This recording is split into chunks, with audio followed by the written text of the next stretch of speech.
রাহুল আর সোহেল মোটরসাইকেলে করে বাড়ি ফিরছিল, হঠাৎ রাস্তার মাঝখানে কুয়াশার মতো ধোয়া। এক মুহূর্তে রাস্তা বদলে গেল। গুগল ম্যাপ কাজ করছে না। চারপাশে পুরনো কাঁচা ঘর, কিন্তু আশ্চর্য, কোনো দরজায় তালা নেই। বৃষ্টি থামলেও টুকটাক শব্দ থামছে না।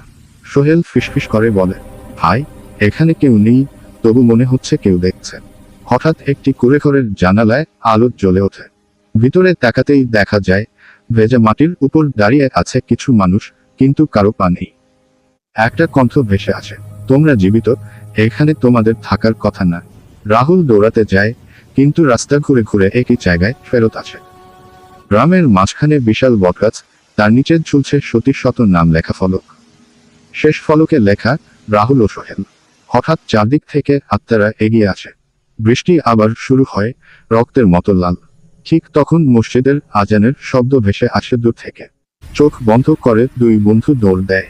চোখ খুলতেই তারা রাস্তার পাশে পড়ে আছে, কিন্তু সোহেলের হাতে এখনো ভেজা কাঠের ফলক, যাতে লেখা, ফিরে এসো না।